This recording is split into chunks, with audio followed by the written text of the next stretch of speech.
coming off of a bye week, it's a little bit different, and not one of those guys that loves bye weeks in some ways because it kind of just messes with the routine. But there are some benefits to bye weeks, and it's not getting healthy and when you're 3 weeks into a season. But there is a bit of relaxation that when you don't have an actual game to play on Saturday, the Monday through Friday of that week, you sleep a little bit better. You get some much needed, I guess, mental rest for the real prep of a game for us coaches and players. So that was what was nice to come out yesterday and get a little practice in where guys had had a little bit of time off. But nonetheless, now getting back into a routine of obviously a big week is kind of where we are right now. And I'm sure you'll ask about injuries and things like that on bye weeks. It's not like everything just completely goes away and heals up, but I think more than anything, the freshness to your mind and the things that you get a chance to do, not having a game during that week is really good. So, but we're excited to get back into routine and obviously into a really big one this week. You have never been a head coach against one of your former coordinators before, right? Yeah, I guess I've only been a head coach for 5 years, so that probably doesn't happen that often. There's still, still first round. What's the thought process on him knowing as much as he knows about here? I mean, the unique thing is I'm sure that it's not been something for the last 2 months that they've been completely working on, having Florida State, Wisconsin, Purdue, and all that other stuff. But I think there obviously will be some familiarity on both sides of the ball from things that we do and things that they'll do defensively, just by the nature of being around guys for a really, really long time. So, but like anything, there's always changes. I mean, Mike Tressel has brought things into us that might not be natural or normal to people watching unless you're actually breaking things down. And I'm sure watching their defense a bit, there's a lot of things that are different as they've kind of evolved in 1 year. So the familiarities, I think you have some ideas of that, but once the ball's kicked off, I think a lot of those things go out the window, and it has a lot to do with obviously the preparation and making adjustments. Do they look much different on tape from week 1 to going into week 5? I think you do. I mean, I think offensively they do too. I think that just what they were maybe last year a little bit more with the in-book is a little bit different. Defensively, I do see them continue to evolve, doing a little bit more each and every week, probably based on their package for what they've got. And that's obviously kind of natural as you kind of get into a season, but especially in your first year, obviously with a new defense. Have you had anything comparable? Obviously you haven't had a coordinator, but have you had a former player or someone that you coached with a long time? You've gone against Mike Tressel. Yeah, you do. I mean, you got a lot of people that you've known for a long time, whether you've worked with them, whether you were GA with them. I mean, I think that's the nature of the business. All of us, not that I've been a lot of different places, but by nature, there's a lot more coaches that have had really good buddies and friends and guys they've worked with for a really long time that they've played against. And whether they really know them well or not, or how long they were with them, there's obviously you don't know everything that's going on and how they prepare and what they might change and adapt to. So obviously it's something for me, it's something for Mike Denbrock too, to go against a bunch of guys that obviously in a place that he spent a lot of time as well. So I think there's kind of those little storylines within every game, obviously this one being a little bit different and unique because it is Notre Dame. It matters to the fans. Do those storylines, those connections matter to you guys, matter to the players? No, I think they're just things that unfortunately take up some of your time during the week. But as coaches, for me in particular, you try to say, okay, what's going to really matter to the 18 to 22-year-olds? We went through this 2 weeks ago when we went, got the announcement into the Big 12, and all these crazy, exciting things are happening for our program, for our university, for our athletic department, and for the fans. When in reality, for the 18 to 22-year-olds, the here and the now, there's not a whole lot of things that it's going to be different for. And so compartmentalizing those things are unique. We went through them a couple weeks ago. Go through them again this week. It has to be a little different. Marcus, Mike recruited a lot of these guys though. So I mean, maybe Brian Kelly and Mike Denbrock doesn't matter because that's a few years ago. Yeah, I think individually each, even guys, they have relationships. I think it's maybe not harder, but different on kids because they haven't gone through it nearly as much. That 19-year-old that maybe did have a great relationship with Coach Freeman that was recruited by him. But like I said, those are things people talk, but once the ball's kicked off, I mean, all those things you don't think about until, maybe 0-0 when the thing's all said and done, and but again, things that can distract us all from what it is we gotta do. What'd you think of them? I assume you watched the Wisconsin game, your impressions of that game and what you saw. I haven't seen it yet. Okay. Yeah, I've seen it several times, but Sure. no, they're a really good football. I think the unique thing that you notice and see is they've been battle tested, and I don't know that, you would probably say that from like for us, since we've been battle tested a little bit just because we didn't play well in the first half of games, and obviously the Indiana game being on the road was a battle test. These guys have been tested each and every week, and they're used to it in the sense that they've always get everybody's best because of who they are. But to see how they've won and what they've had to go through to win, I think tells you that they're a really good football team, a really good football program, and that's how you grow. So you can see them getting better and better, whether they had to come not from behind but score 31 points in the fourth quarter of last week's game. You just see a team and a program that plays well down the stretch as they get better, whether it's in a game or in a season. That's what you know you're in for battle.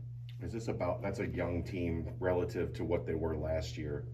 Is this about week 5, week 6, when you start seeing young teams become a little bit more You experienced? hope, as a coach, you hope. I think they might be accelerated because of, who they played and what situations which they played. They had an overtime game, which does nothing but helps you grow and fight through those things. They had to come back and went on kind of the last drive there in the Toledo game after not probably playing like they thought they should. And then last week on a battle in a neutral site on the road and scoring 31 points. That to me is where you see teams really kind of grow up and, maybe a little bit faster than what you would say as a young team. Maybe that like week 5, week 6, week 7, that second half stretch is when you really kind of see those guys who are sophomores not be sophomores anymore. Those guys who are freshmen not be freshmen anymore. How do This game feels so big to people outside of the program. I'm curious how it feels to people inside the program. It's big, we're not gonna lie to you, but like I said, once the thing's kicked off, you can't let all the emotions of all the different stuff that's going on affect you and how you go about things. And what I mean by that is the emotions throughout the week that can drain you, because you need to be at your best on Saturday. And that's where I struggle in a lot that I do, is the emotions of the whole week of preparing. Then all of a sudden you get to Saturday and what energy and stuff do you have left? So there's kind of a good balance. I think even our 18 to 20 our kids do a better job of that because they're used to the emotional swings of everyday life, where some of us like to get into a routine and kind of stick with it. And then you get some of these ones that obviously are, it's a big game anytime you play Notre Dame. I mean, Notre Dame's obviously a top 5 program, and it just happens to be a year where we're both really good and ranked high. But I think that more than anything is you got to go about the process of making sure you stay focused and not spending too much of your emotions, worried about all the other things that are going on because it's 2 top 10 teams. Before the Georgia game, we talked about that kind of being a measuring stick game and playing against one of those top 10 programs. Do you feel like this is a chance to prove that, you guys are right there with them again? Well, proving is one thing. I mean, that's, let the outside people that we like to prove things to ourselves too, but it is definitely a measuring stick where we said that, when you play Georgia, you're playing a top 10 program, you're playing Notre Dame, you're playing a top 5 program. I mean, there's nobody that's been historically, and I don't mean over 100 years, I mean in the last 5 years in the playoffs and things like that, one of the best teams in the country. So that to us is a big deal.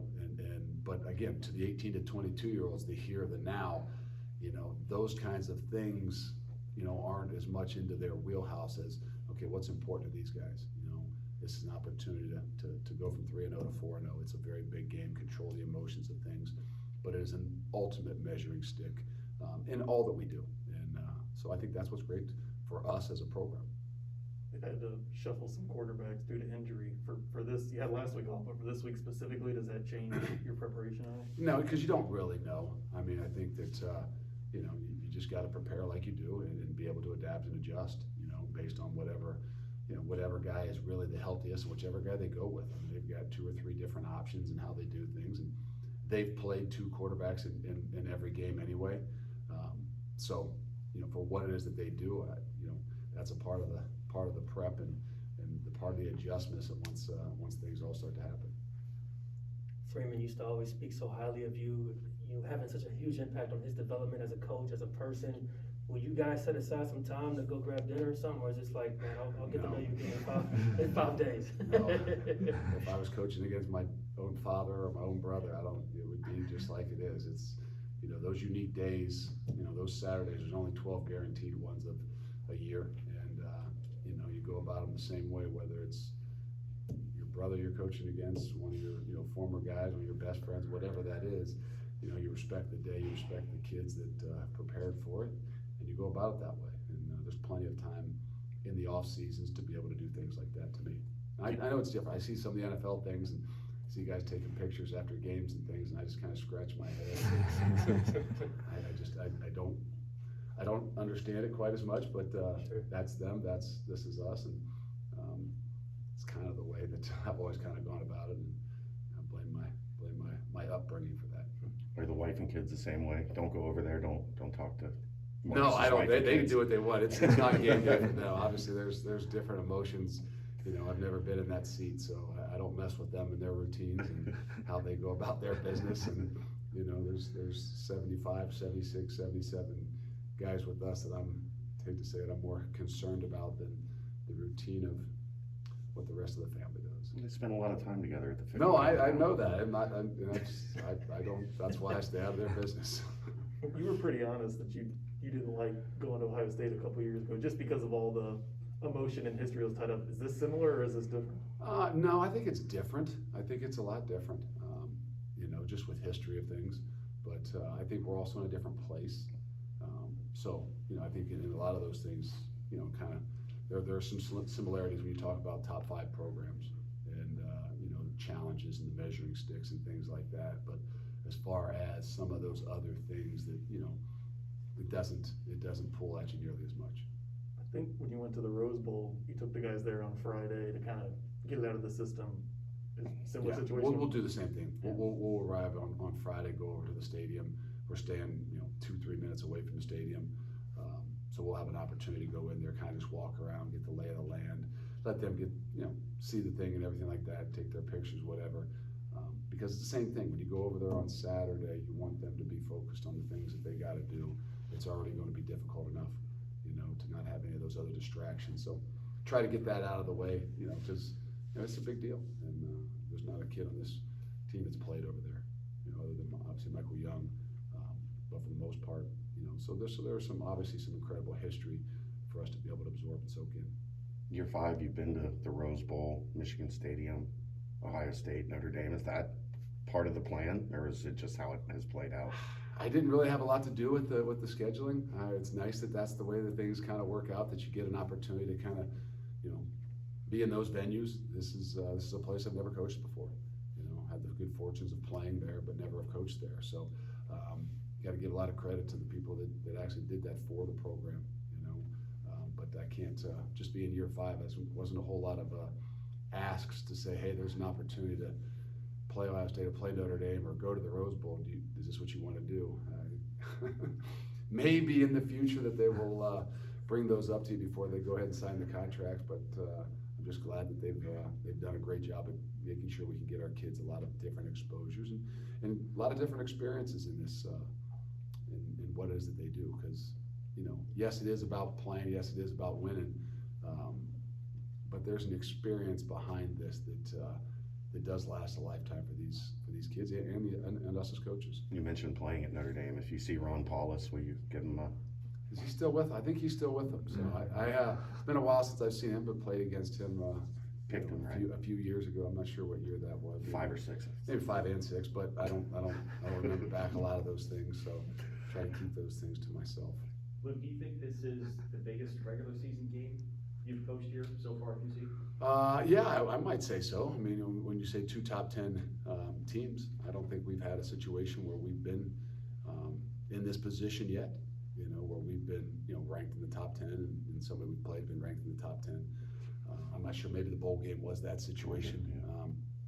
Nonetheless, I think that this is what you've always kind of dreamed of. This is what you want. This is what these guys have worked for, is to really, not just to play Notre Dame, because that's always a big deal, but to have the matchup where you're legitimately, you know, 2 top 10 teams that a lot of people are excited about watching. You know this team as well as anybody. How do you think your guys will react in a spot where it is 2 top 10 teams? It is a road game, it is Notre Dame, it is all the stuff that goes into it. How do you think this group will react? Well, they did a great job in playing against Georgia. They reacted really well. It wasn't, the situation wasn't overwhelming. The game wasn't overwhelming. There was no crowd, so I think sometimes that was a unique situation in a year. 2 weeks ago, we went to Indiana. I don't think we quite handled it as well as we should have, being an older team. But we had the poise enough to kind of, you know, come back and not let that overwhelm us. So hopefully we learned a lot from that situation. You know, but I got the utmost confidence in these guys. Like I said, they've been through a lot of battles together. We've got some incredible leadership that not just have had a lot of successes, have had a lot of failures too. And I think that's when you really kind of look at teams that have grown up, the teams that have fought through failures. And, you know, some of that really I'm talking about is in year one. But a lot of these guys that are still big parts of our program were here in that year one and really battled through a lot of failures that year. How important is it to start big, or start fast in a big game like this? I mean, you know, just to get that emotion side out of it so that can't affect you, you know. It's always, you know, it's always something to start fast and big, but I think that more than anything, we can't let the moment kind of overcome us in the beginning. And that's where sometimes the emotions of things might have been one of those things in Indiana where the emotions of things, when you run out there on that field, you're in a situation where it's obviously electric and things like that, and your emotions kind of go a little too high before you even kick the ball off, and then there's that lull. I don't know, I mean, that might have been a little bit a part of it, but we've got to be able to handle those things. We've got to be able to get ourselves into a rhythm, and we've got to know that there's going to be ups and downs, you know, whether it starts fast or it starts slow. The reality is the best teams in college football aren't the ones that are winning games. I mean, you can look around college football, it's the teams that play the best, and I think there's a far cry from a really good team and a team that plays really good.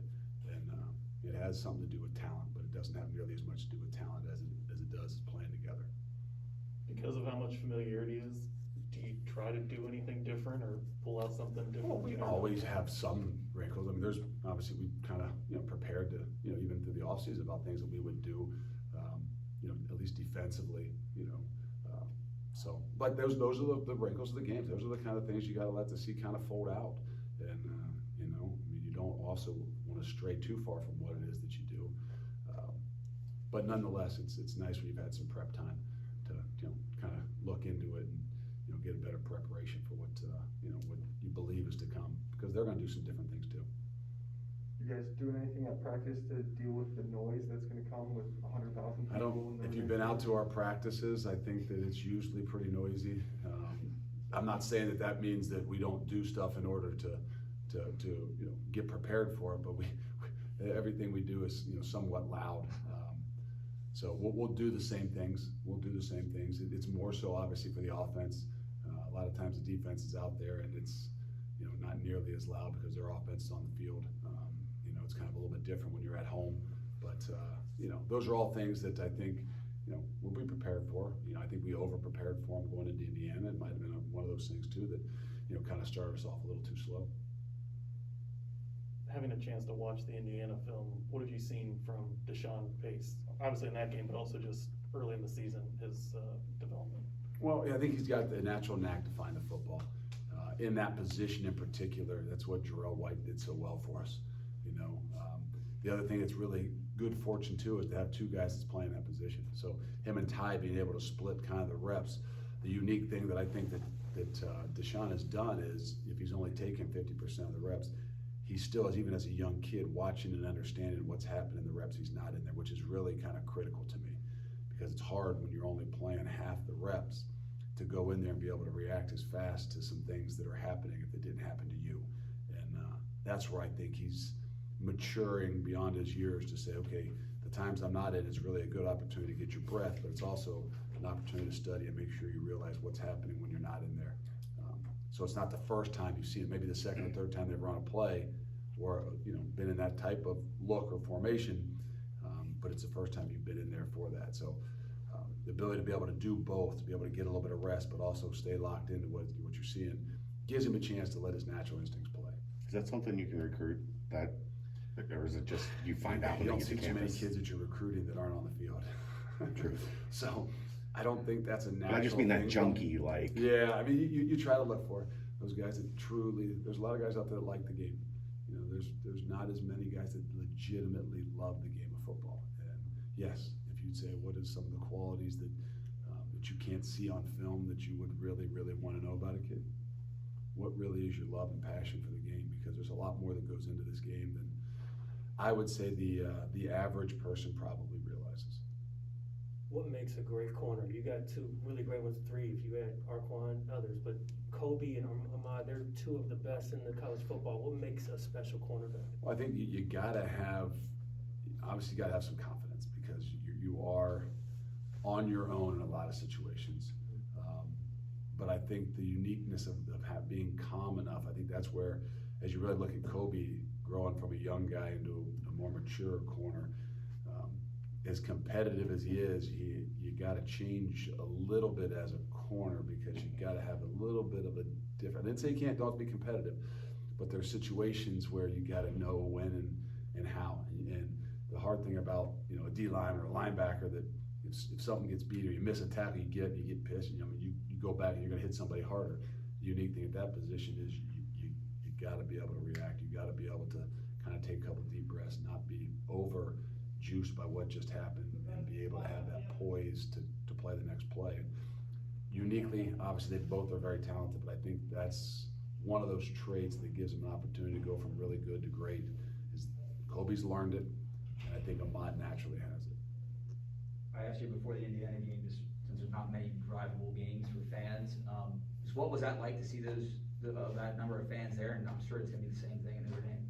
It's exciting. I mean, I think it really means a lot to our guys. You know, like I said, in the midst of it, initially you don't recognize it, and you know, whether that's right or wrong, I don't take in a lot of the sights. And my former guys and ex-coaches that tell me that's what they'll probably call it, or remind me or text me, hey, make sure you take in the opportunity that you really have and enjoy it, look around at some point in time. And that doesn't happen until there's zeros on the clock for me. I don't know, I'm not very good at it, but you know, at Indiana, that's when I finally recognized, you know, the crowd and the people that we had there that had traveled to support us, you know, and hopefully we'll have that opportunity to recognize that when the clock runs 0-0 again. Is there a coach you reached out to before this game? I think 2 years ago you told us you called Coach Tress before the UCF game. I just didn't know if there was anyone you reached out to. No, I think the bye week gives you the opportunity to obviously see and talk with some people, but you know, I think that you know, this is just another one of those things that, you know, you hope that you continue to grow your program, that there's a lot of these opportunities that, not that you're playing Notre Dame, obviously with the history of that, but that you're playing in these games where ranked opponents, and there's a lot of energy and hype behind it. You know, it's, you know, just another opportunity to grow. I know you have questions about rankings. Is it weird to not play a game and move up in the rankings? Well, If that I'm were used the to case. going down, even though I don't look at them. That's normally what happens, but it's unique that all of a sudden you're playing Notre Dame and they move you up. I don't know. I mean, there are some things that they like matchups that are going to clarify themselves afterwards.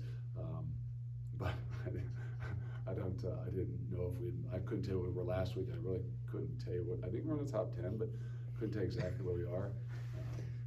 So. You no, called it a probably top not 10. something I noticed. You called it a top 10 matchup for 30 minutes. Yeah, but You're there's guessing? somebody out there that doesn't have us ranked in the top 10, I'm sure, but I don't know who that is. We always promote the things that make us look the best, right? It's like before the year, there's like 17 different rankings. And every one that we ever put out on social media is the ones that say the best that you are. So, I mean, let's be honest. So I'm sure somebody out there, whether it's, I don't know, I don't want to give some New York Times top 25, maybe they don't have us up there, I don't know. He works for Fox. He's Yeah. from Tulsa. Don't worry about Definitely. it. I've got it under control. Detroit Free Press, maybe knows that. I don't know. Yeah, we attack him a lot. The last question you got for the day? Yeah, I'm good. Thank you.